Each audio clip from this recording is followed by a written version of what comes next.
Hello, my name is Dennis. I am the founder of Aerowise Software and principal developer of Aerowise, a new mobile aviation application available for Android devices. I started flying in 2008 and earned my private pilot license in June 2010. As I finished my training, I felt there wasn't a complete mobile application to satisfy my pre- and in-flight needs as a pilot. I found myself inefficiently going to several sources to make good aeronautical decisions. Aerowise was born out of that inadequacy. But this is just the start. I fully anticipate Aerowise to grow fast and rapidly over the next few months. I welcome your feedback. Please send any comments or questions to support@aerowise.net or visit us online at www.aerowise.net. In this introductory video tutorial, I want to demonstrate the basics of navigation through the application. Several follow-up video tutorials are available detailing the workings of the individual features throughout Aerowise. So let's dig in. As you run Aerowise for the first time, you will default to the Denver International Airport. Now, likely, Denver is not your home airport, so let's go somewhere else. You can choose a new airport by clicking on the button in the upper left. Here, we're going to choose another airport, so on the bottom option there is Other Airport. You will be prompted to enter in either the domestic FAA identifier for the airport or the international 4-digit identifier. In the contiguous United States, those identifiers begin with a K. Either one will work. We're going to go over to the Charleston International Airport. I wanted it to be fast and easy to locate nearby airports. Select the Change Airport button and select airports near Charleston. You are presented with a list of domestic airport identifiers and their relative distance to Charleston. Clicking on one, for example, RBW, and you are immediately returned to the current screen with Low Country Regional Airport information loaded. All of this information is great, but the reality is, I'm actually not in South Carolina. I'm actually in Wisconsin. If your Android device has a built-in GPS, we can use that to locate the closest airports to my current geographic position. Select Change Airport and select Closest to me. You are again presented with a list of domestic airport identifiers and relative distances to your current location.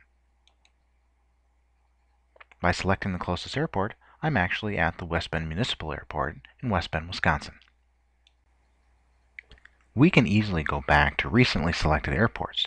Just select Change Airport and select Recently Found.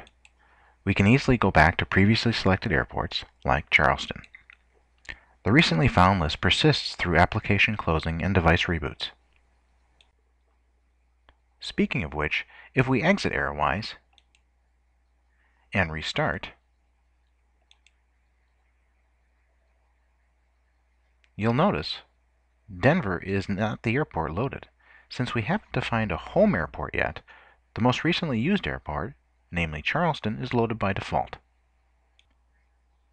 Now, most of us pilots have a home base. Aerowise makes it easy to quickly navigate back to our home airport, plus Aerowise will load our home airport on startup. To set our home airport for the first time, just click the Change Airport button, select Home Airport, and enter your home airport identifier. Press OK, and our home airport, West Bend Municipal Airport, is now loaded. To wrap up this tutorial, I would like to briefly show you the menu options available in Aerowise. Clicking the Menu button on your Android device shows 4 different options.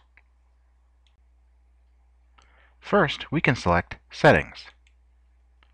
Here, at the very top, we can change our home airport by selecting the home airport under Airport Preferences. Here we can change our home airport and give it a new airport identifier. And if we exit from the settings screen, we can see our new home airport in action, because when we return to the Change Airport button, our home option now has our new home airport identifier. Next, the About menu option gives you a lot of technical information about Aerowise, including the current version you are running, how long until your data subscription expires, and your Aerowise assigned device identifier. If you are troubleshooting a problem with Aerowise support, we might ask you for this ID. When you purchase a data subscription, you can use Aerowise on an unlimited number of devices in your personal possession.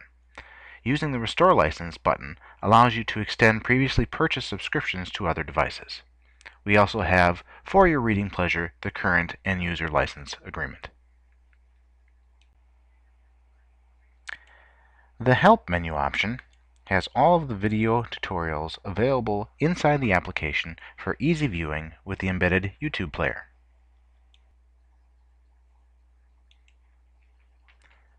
Finally, many functions within Aerowise retrieve information from the Internet on a per-request basis. Aerowise was built to periodically update this information automatically for you, but if you would like to update the data sooner, just use the Refresh menu option to force an update. For example, as you can see, we retrieved a new METAR report. This concludes this tutorial of the Aerowise application. Please send any comments or questions to support@aerowise.net or visit us online at www.aerowise.net. Thank you for being a customer of Aerowise, and fly safe.